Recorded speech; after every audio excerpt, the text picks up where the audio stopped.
Gasly here, and I'm talking about masculinity issues. So, last time I talked about toxic masculinity and some of the old and painful patterns around being masculine and some of the kind of historical roots of these toxic patterns that keep a lot of people stuck. Now I want to talk about a healthier version of it. And I want to say before, I do any of these is that even though I'm talking about masculinity, what I'm talking about is gender, not sex. So you can have a person who's born female that identifies as masculine. You can have someone who's born male that identifies as masculine. It's all, gender's not tied to sex in this way. So talk about feminine, talk about masculinity in a way that is not saying that women don't have these things, but that this is more on the masculine pole from the way that I stand. And a lot of this data and information is from a writer, Jack Donovan, who writes a book called The Way of Men. And he breaks down his version of masculinity into these four different pillars: strength, courage, mastery, and honor. And I've taken on those definitions for my own, and I've added a little bit to them, bringing in some of my more psychotherapy background. But if you want to learn more about this, check out The Way of Men. It's a really intense book, but a really powerful book, I think, that, might really resonate with you.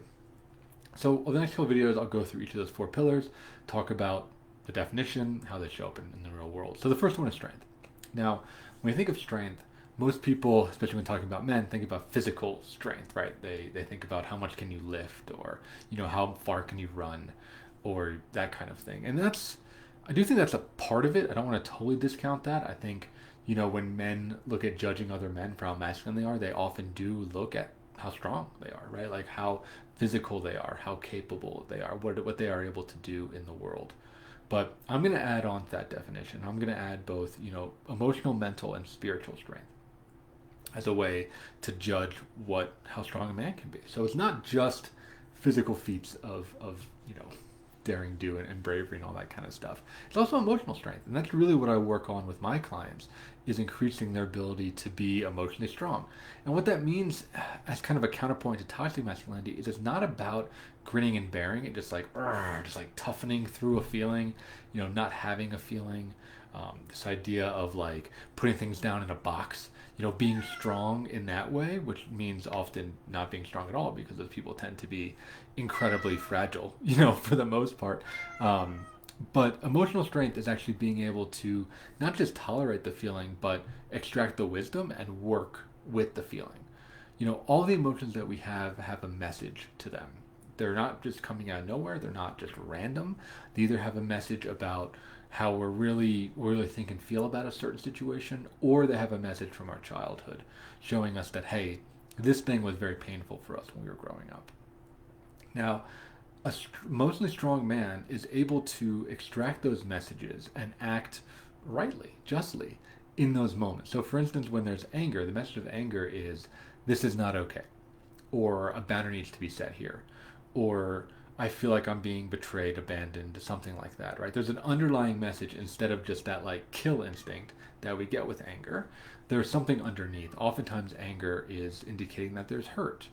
And the idea with being an emotionally strong man is being able to feel the anger, acknowledge it, use it as energy and motivation if necessary, but dive deeper into understanding, okay, why am I angry? Where is this hurt coming from? What is not okay in my life? What meaningful action and change do I need to make in order to have a better life, right? Instead of what I think a toxic masculine solution would be, which is to bottle it up, keep it in the box, never feel angry, and then of course we all know that doesn't work because it blows out sideways and ends up with a rage attack or something along those lines.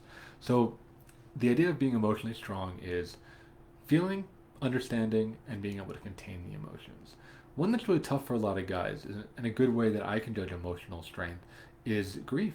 A lot of guys are really bad, me included, at processing and understanding grief. I do a lot of my own grief work in order to be able to touch into a feeling of sadness and loss.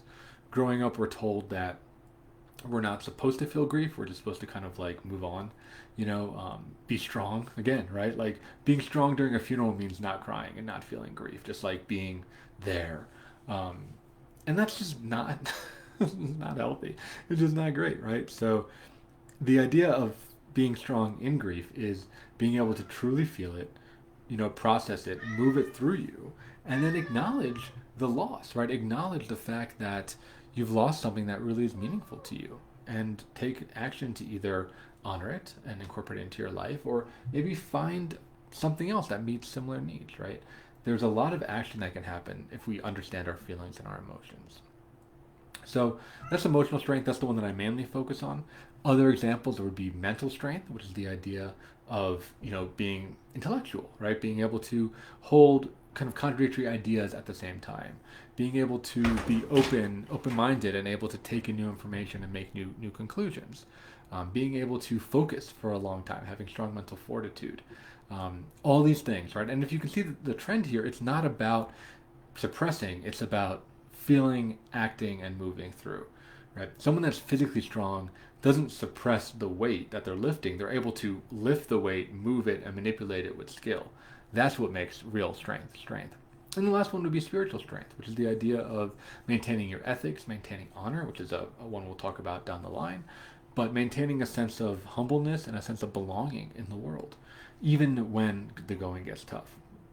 And again, to say it another way, it's not about suppressing that. It's not about, ignoring pain and suffering, trying to plow through. That's not strength. It's actually really fragile, quite frankly. But it's about being able to take in all the complexity of life and having a spiritual center and spiritual core during that. So those are some examples of strength. I'd be curious your thoughts. In the next episode, we're going to talk more about courage and what that means. So thanks for tuning in, and I'll see you next week.